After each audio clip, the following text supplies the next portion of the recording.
Welcome back to the channel. If this is your first time here, welcome. On this channel, I like to showcase the automotive culture and the positive impact it has on the community. First and foremost, I wanted to apologize for not posting a video for quite some time. Life happens. We recently moved into a new house. I never ever want to move again. The process of moving and getting everything situated, especially during a pandemic. Everything's on back order, as you guys have probably heard. Supply chain has been an absolute mess. Nonetheless, I wanted to bring you guys to this week's video in celebration of October. As most of us know, Oktoberfest is a huge festival that happens in Germany. So in respect with Oktoberfest, I wanted to highlight a video focusing strictly on German vehicles. On this video, I teamed up with Ryan Senensky. He is a German automotive extraordinaire, historian, enthusiast. Him and I went to the Oktoberfest at the Medina AutoMotorPlex, located in Medina, Minnesota. And we went through most of the German brands. Ryan gave us a little history of each of the vehicles. We really just highlighted vehicles that kind of stood out. With that being said, much more content to be coming out. I have a ton of stuff that I still need to edit. I have so much footage from even just our Tail of the Dragon trip that we did back in June that I haven't even uploaded any of it yet. So stay tuned, be patient. I appreciate you guys sticking with me. And with that being said, enjoy the Oktoberfest special, guys. Take care.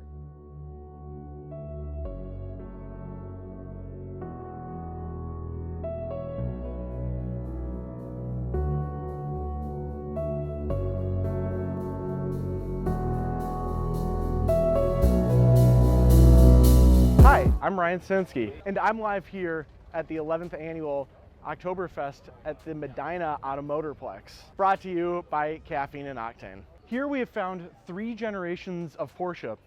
Each of these are top spec for the respective model. So let's go take a look. This 1965 356 is a great example of the final version of the original Porsche that made their name. It comes with the front disc brakes, which was, I believe, a first in America for the 356 for this model year. And it also has this awesome erect cargo rack on the back. It's got a red interior, which looks awesome and is great for the era. The flat 4 that is in this is one of the engines that made Porsche what they are today. It was a true driver's car, and it was the beginning of Porsche getting known for doing rear engine work on their cars. The 356 is a perfect example of the roots of Porsche. In the mid-60s, Porsche replaced the 356 with the 911. What we have here is a 912, which was a 4-cylinder version, which was meant to kind of be in the same price point that the 356 originally was placed in. And although they were, for the longest time, the black sheep of the rear engine Porsches, the 912s have really found their place, because people have found an appreciation for the smaller engine, more affordable, but still equally as fun car. This one in particular is optioned with a 5-speed manual transmission instead of the standard 4-speed, and it has a 1.6 liter flat 4 in the back. From their inception, Porsche stuck with an air-cooled engine in the 911. Even when all their competition had moved on to newer and newer technology, Porsche chose to stick it out with the original air-cooled engine. But in 1997, they switched and they went with a water-cooled engine for the first time. This 2003 example is a great example of what your normal 996 looks like. It has 126,000 miles. It did have the one major failure on these engines, which is the IMS bearing. And it is still a great daily driver. For the longest time, these were the car to buy if you wanted a Porsche and you didn't want to break the bank. The times are changing though, because 996s have found their niche. This example in particular is also optioned with a manual transmission, yellow seatbelts with matching stitching, and a sunroof. And it has a performance package as well. It's a prime example of what you can do with a 996 before you start moving on to their hotter turbocharged options. Speaking of turbos, I have a 2009 turbo, which is actually the last year that they offered a manual transmission with a turbo.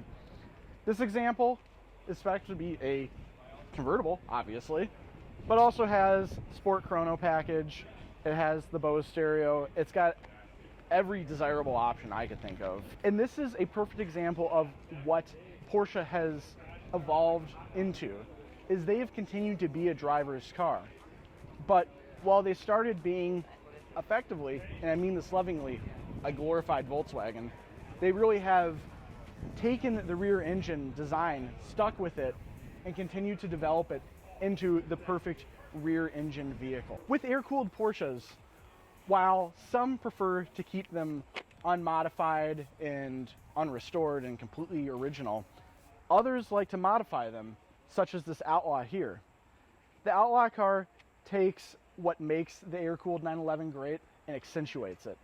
They'll do some modifications that are modern and some that are old school. And even with their modern modifications, they'll be able to make them look the part. So nothing really sticks out and goes, oh my God, this car was obviously modified in 2020. They'll look at it and say, this car could have been a car of the era, or at the very least is an homage to a car of the era. With BMW, we all know that they can't help but make great cars. They were called the ultimate driving machine for the longest time, for good reason. A great example of one of their unique cars is the M Roadster. It's a normal Z3, except with the M3 engine. And this example is an Imola red with the color-matched Imola red and black leather interior, which looks awesome. Can't get enough of it. Another fun fact is while BMW chooses to call all their wheels style something or other, and they have a numerical designation that's been going on since they started doing alloy wheels, BMW enthusiasts have chosen to instead call this wheel the Roadster. Isn't that cheeky? Starting in 1966, BMW began producing the O2 series.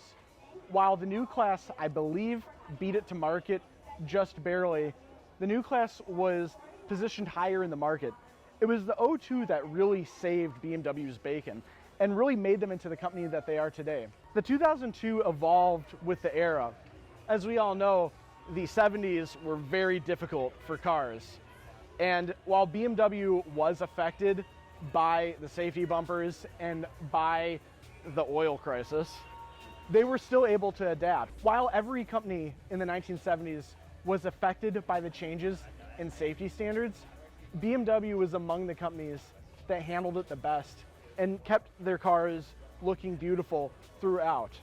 While the 2002, and specifically the turbocharged 2002, were the beginning of modern BMW motorsports, it was the E30 M3 that ushered in the beginning of M motorsports in the track world. While the M1 was originally designed as a rally car, this was designed from the ground up to be a track. With a motorsports history that spans 18 championships during its production, the E30 M3 was untouchable on the racetrack, which is what I mean when I say this is the car that cemented M motorsports more so than the M1. The E30 that it's based off of, and frankly shares a handful of parts with, is still raced today in a NASA Spec Racing Championship. Originally designed by Iso Spa, the Isetta was built under license by BMW and would go on to become the best-selling single-cylinder car in the world. Although it was designed from Italy originally, BMW reworked almost every aspect of the car. Typical German engineering, that they engineer stuff. There were some aspects to the original Italian design which were very obvious, to say the least, and that'd be the refrigerator door in the front. And when I say refrigerator door, although I don't believe it's confirmed, Iso did make refrigerators when this car was designed. At $144,000 MSRP, before markup of course, the all-new 2022 BMW M5cs is the peak of BMW performance today. It has carbon ceramic brakes, it has a carbon fiber roof, carbon fiber seat buckets, mirrors, about everything you can think of that you would make out of carbon fiber, they did. They also, being BMW, have their details that matter, such as in the seats. The perforation is interrupted with the shape of the Nürburgring, the largest racetrack in the world. With a 7-minute and 29-second lap time, while many would mistake this as a Luxo barge, it is definitely missing the barge. While BMW has had a disturbing trend towards enlarged kidneys, this one keeps them relatively tame while still keeping them large enough to keep the giant engine from overheating. The W111 220 SE that we see right here is an absolutely beautiful example of Mercedes in their prime. Of course, Mercedes prime is an era of about 100 years because Mercedes rarely fails. It's all a question of what are they trying to accomplish. With this era of Mercedes though, they took the quality engineering that made a luxury car what a luxury car is. And what's more luxurious than undeniable reliability? After ditching the pontons and gull-wing doors that the SL was originally known for, many people who were not Mercedes fans would be quick to dismiss the Pagoda, but this car took what the original SL started and turned it into a precedent for the ultimate in GT convertibles. And it really shows. The car is a beautiful driving car. It is undeniably luxurious, and it is so elegant in every way. When Mercedes designed the Pagoda, they missed nothing. While its roots are as a GT car, as we see here, Mercedes can take the SL and make it into a proper track car as well. This one is a bit lower with wider wheels, but the wide body exists initially for function. Being one of the greatest selling cars in the world, people have gone to great lengths to personalize their air-cooled Volkswagens, and this Beetle is a perfect example. It's an earlier oval window example with a dual-port engine swap, and obviously no shortage of bodywork. While Volkswagen literally means the people's car, it also means the people's camper. The vans became a cult phenomenon within car culture. The camper car that allowed everybody to get out into nature. Not as big as a Winnebago and doesn't have the service or price tag of something like an Airstream where you have to pull it behind another car. You could just bring it in your van and daily drive it every day. This 1985 example has been made even more reliable with a Subaru engine swap and a 4-speed Volkswagen manual transmission that's been gone through and upgraded. When you think of something that is a go-anywhere vehicle, it is quite literally a Vanagon Westie. Once Volkswagen made the decision to move away from air-cooled engines, they designed a car from the ground up, and that car is right here. Penned by Giuseppe Giugiaro of Italo Design, the Mark I Golf sold almost 7 million units worldwide and was in production until 2009. Truly a hit. And in addition to all that, it also started the hot hatch craze.